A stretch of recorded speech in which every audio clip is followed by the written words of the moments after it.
Hello, my name's Mike Cross. I'm an ex-cadet from Cranwell, going back further than I would like to think. I was at Cranwell College from 59 to 62.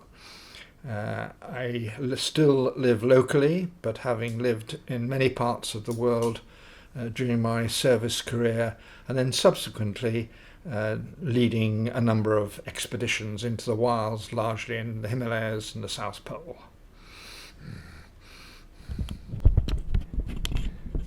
I was born in 1942 when my father, who was a pilot in the war, flew seaplanes, and our family home then, where I was staying with my mother, with her mother and father, was in Surrey, not so far from Farnham.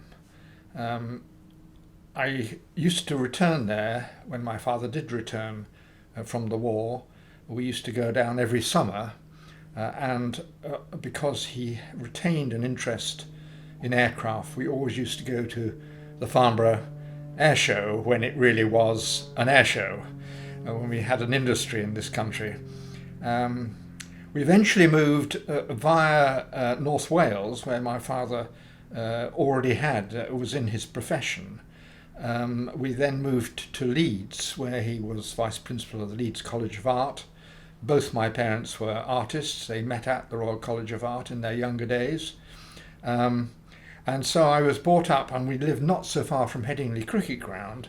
So I was brought up with both cricket, and as a kid I remember with a couple of friends regularly going to test matches and seeing some of the great old players like Lindwall, Miller, Len Hutton, Peter May, and so on and so forth, and had inevitably living in an artistic world, had a considerable interest in art, but also in the background, though I never remember it consciously going on my background, a conscious interest in going to flying world. Indeed, I was much more interested in becoming a doctor, a GP.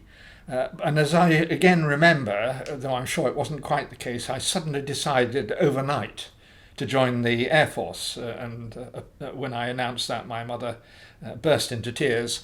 However, and that was when I was in the beginning of my A-level year, second year, sixth form, at what was called Leeds Modern Grammar School in Lawnswood, on the edges, the peripheries of Leeds.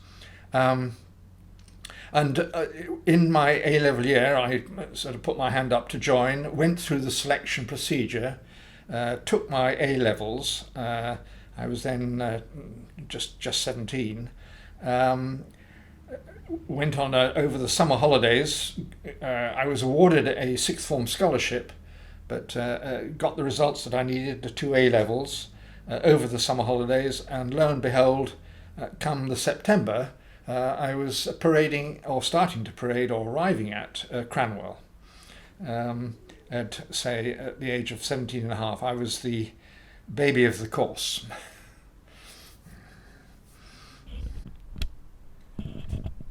So having arrived a very greenhorn, I only say was young anyhow, but had not had a large group of friends, just one or two in my younger days, school days and so on. It was somewhat disorientating, and particularly so, I think, because in those days one had what was known as crowing, where certainly the course ahead of you and perhaps one or two of the slightly more senior courses would come down. These days, what would be called bullying. Really what it was getting to see if you could stand on your own feet. And I think there was certainly nothing wrong with it, though entirely politically correct nowadays. But it did make you sharpen up, starting with, though one didn't fully appreciate at the time, working as a team, a group, supporting each other, and that sort of thing. We actually were, I think, quite a bolshy. We were a slightly special, if I may say so, entry, which I'll explain later on.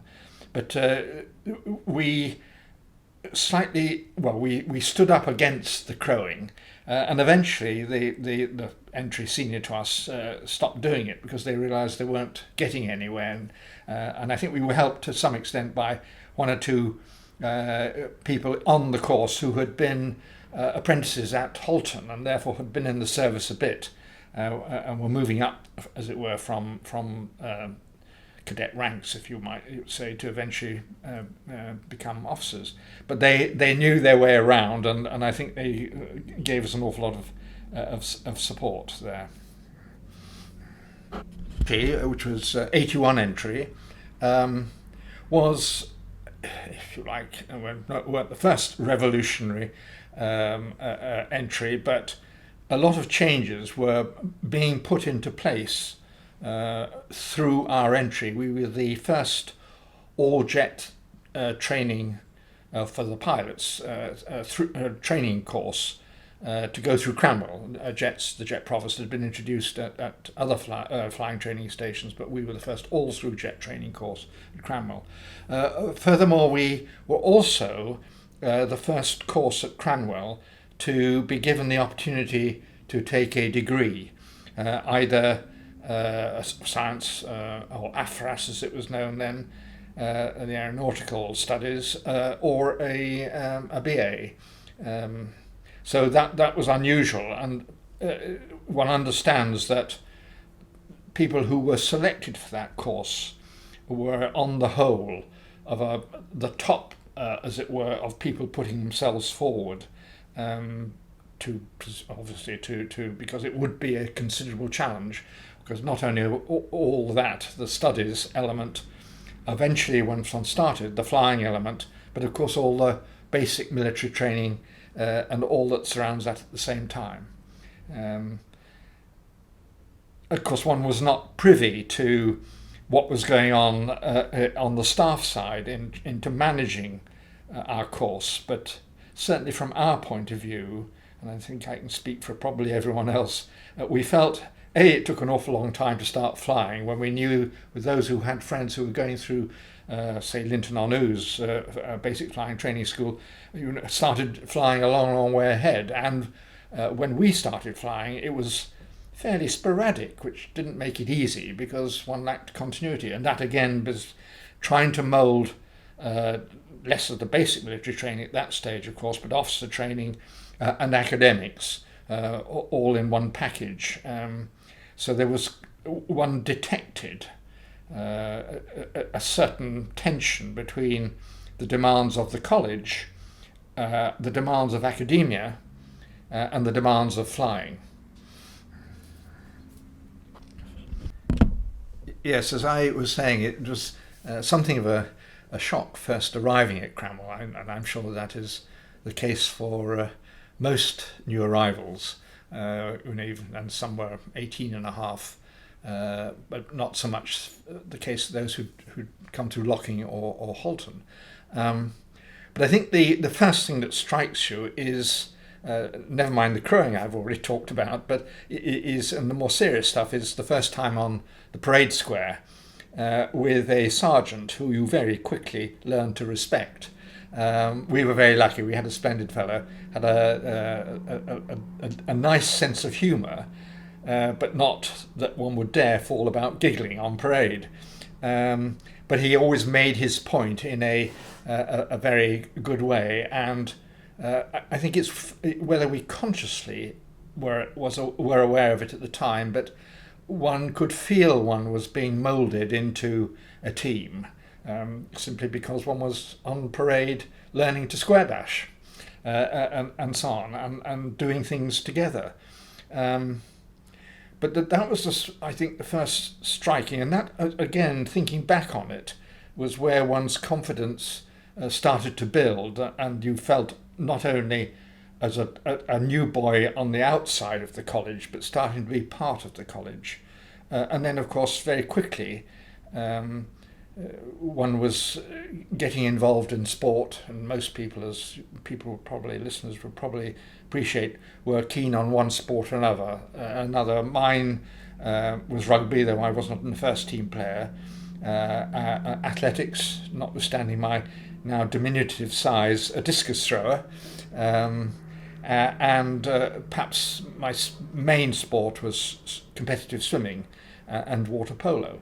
But again, that drew one not only closer with one's peers in one's own entry, but of course with cadets throughout the college, because the teams were mixed by entry. We did, of course, have competitions between squadrons as well, and again, the squadron team would be made up of either senior entry or whatever entry. So again, this was drawing one into the college as being part of the college, and then ultimately, of course, when and if one represented the college as a whole, even more so. In terms of progression, the first year I would always divide into two. The total primary school period, the first term, a term or two, in fact, in our case, where you're just learning the ropes. And then the third term of the first year, one was no longer the junior entry. Another entry, this time, of course, 82 entry arrived, and one or two were then chosen to take on, for the first time, if you like, real responsibility in the form of probably someone who could fold their underpants neater than anyone else, was chosen for each of the huts in which we lived, called the South Brick Lines then, they no longer exist, to mentor the new boys of that hut and teach them, again, the score of how to clean the hut to the standard which would be required, be it by one of the senior entry or by the NCO, or indeed from time to time by your flight commander.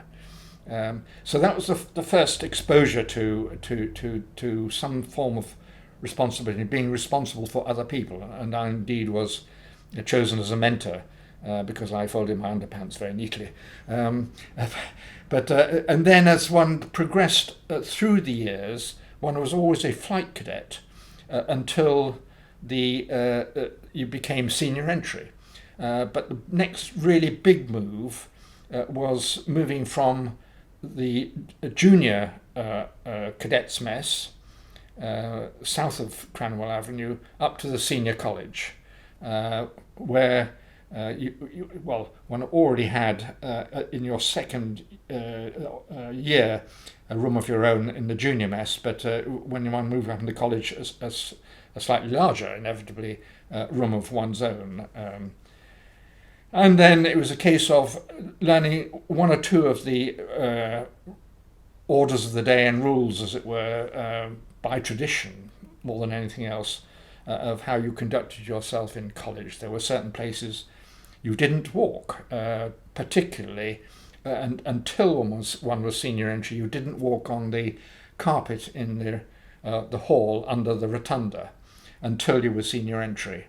And I just might say here that, of course, one had many formal dinners, and the tradition, which again I'm sure would not happen at all these days, was that on the first guest night, formal dinner, following a chap's, and it was only men then, became 21, he would be, after the formal dinner, would be debagged, thrown into the middle of the carpet, and everyone would get round the carpet and toss them 21 times, and no one was ever injured. Notwithstanding, people by that time would have had a few drinks. And so the final step was becoming senior entry, where you had an insignia on your collar to indicate that, and one or two, clearly perceived as the best cadets of that senior entry. One would be selected as the senior under officer, and two initially as junior under officers. In our case, with a further final term, there was a third under officer for that last term chosen as well. So that was the sort of the rank structure. And you took on a bit of senior entry. I wasn't quite up to that mark, but I was appointed as the squadron cadet adjutant, which again very much obviously administrative, organisational, and one gained a great deal out of that for that sort of period. So that was the progression through Cranwell until, of course, the final graduation. And our graduation, we had two, if you like, how to say, reviewing officers, but senior officers. One was Sir John Slessor of Wartime Coastal Command fame, who presented our wings, and indeed one of our fellow cadets on the entry was his godson. And then the reviewing officer was Sir Thomas Pike, who was Chief of Air Staff. And of course, that was inevitably a great day to march off the reviewing parade up the stairs to Old Lang Syne, get in under the rotunda, on of course the carpet, and shout hooray and throw one's hats into the air. And so that was it, and thereafter a graduation ball. As I said, that one of my sports was swimming, and I suppose the more serious of my sports was swimming. And the swimming pool, like the gymnasium, were essentially old, and I have to say also the Church of England church were essentially old corrugated iron hangars. But going back to the pool, it was not, how do I put it, the warmest of places. It was only a 25-yard pool, and as much as one enjoyed swimming, I suppose what it did do, it was so chilly that it did make you swim as fast as you could to get out the other side as soon as possible.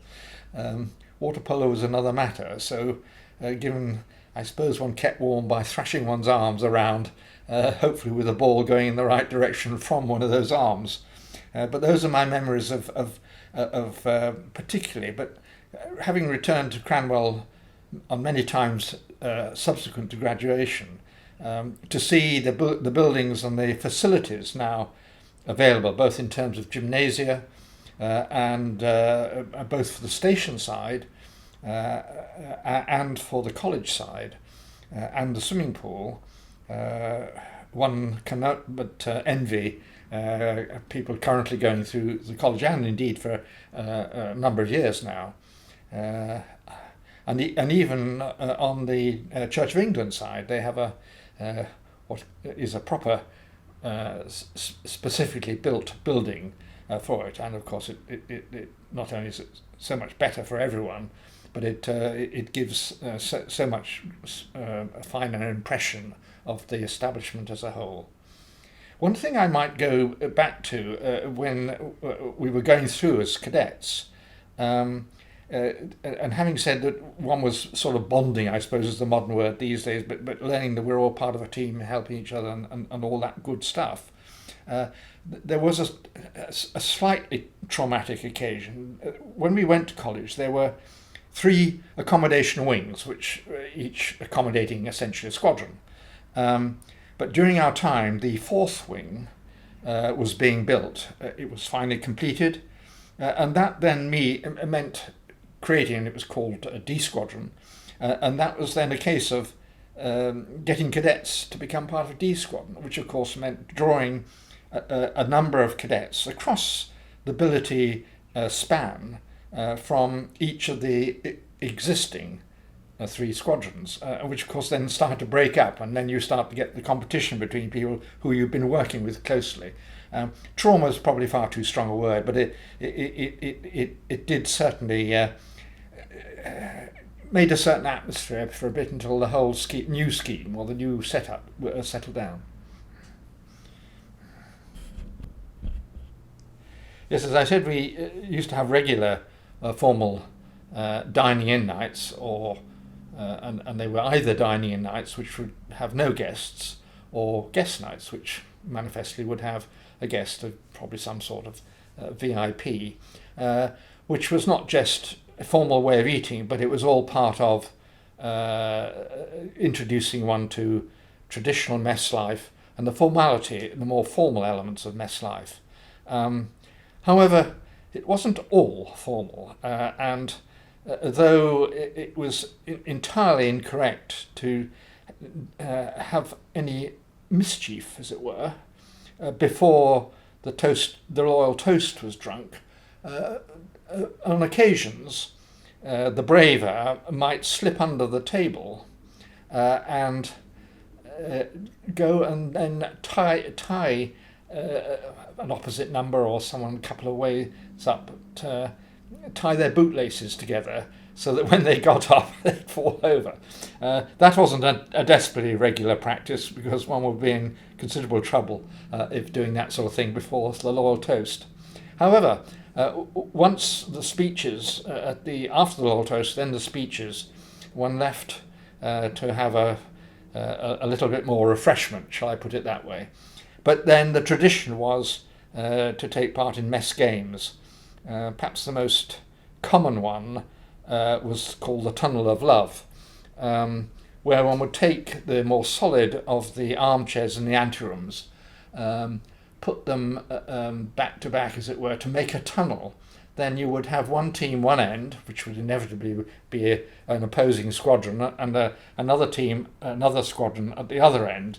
And the race was then and then people would, other cadets not in those teams, would sit on the chairs so they weren't knocked over, usually with the odd pint of beer in their hands, which they pour down between the gaps. And the aim was then for the teams of either end to be the first to get through the Tunnel of Love, which came through a certain amount of, let's say, physical excesses to get through. And of course the great loss was when one always took one's mess kit jacket when we got to wearing mess kit, formal dress, because that would be too expensive to get soaked, as so often might have been the case with the beer being poured down by the chaps on keeping the chairs down.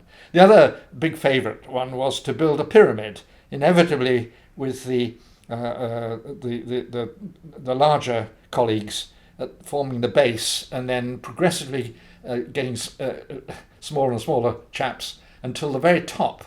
But the aim was then usually inevitably the smallest colleague then climbing up the pyramid to get onto the veranda underneath the cupola and above the carpet. I only saw it ever collapse once, and again I don't recall anyone ever being hurt, or they certainly didn't admit to it. And one of the other, among a number of other games, was jousting. Now, those who know Cranwell will well realise there's quite a long corridor, and the aim was, this was a senior entry game, because by the time you became senior entry, you had a bicycle to get around rather than having to march around everywhere, as a sort of, I suppose, indication of one's authority. But the aim was to go and get a bicycle, two teams inevitably from different squadrons, then find a broom and a dustbin lid. And then one chap would ride the bicycle, another chap would get on his shoulders, and he would be, if you like, the knight, unfortunately not in armour, though we wore our bone domes, which did seem one of the few sensible things one did at that stage in the evening. And of course colleagues would then insist one went faster by pushing the bike until you met in the middle, hopefully not piercing one's eye or anything else like that, but one aimed, of course, for the opposing colleague's dustbin lid, and inevitably there was a great shambles and a clash as usually both bikes or horses, as it were, collapsed. That went on for some time, but ultimately, and the inevitable happened. There was a huge glass globe in the Founders Gallery, and inevitably there was a clash of the competitors in front of the globe, and the rider went bang crash into the globe, and it was broken. Henceforth, jousting was banned.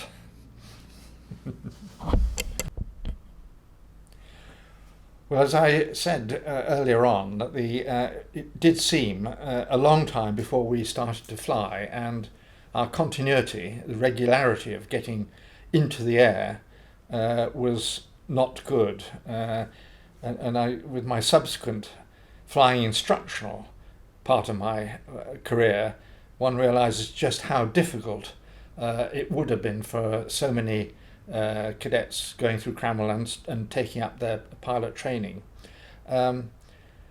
I must confess that I had to work very hard, and indeed at times struggled with reaching the standard. But I do remember my first instructor, who was a master pilot, Jackson, and like all, a majority initially of our instructors had all seen, if not Second World War flying experience, possibly Korean flying experience, or combat experience. Mr. Jackson, he was a master pilot, had lost one ear as a result, but he heard pretty well without a problem. And I then moved on to, because I was having to work pretty hard to survive in the early stages, I then moved on to another master pilot, Mr. Bright, who was known as Daddy Bright, and he had a very fatherly manner, which is probably someone who was at that stage not desperately confident about the way he, that is me, was progressing and coping with the earlier flying lessons and so on. I have to say, I'm glad to say that I suppose I felt I really took off, to quote a phrase, when we started doing more applied type of flying, instrument flying, and then night flying, and particularly formation flying, which very much built my confidence. I thoroughly enjoyed it, and at least I got to the stage where, when it came to which route one was going to go, be it helicopters, be it transport, be it fighters, I was nominated to go fighters. There were actually, in the end, very few who did, because there weren't that many spaces. So I went in the transport route, the multi-engine route. But with that knowledge that I had enjoyed and indeed done quite well at the applied flying element of flying. And so it then went on from there. So having graduated, what happened then? Well, as I said, I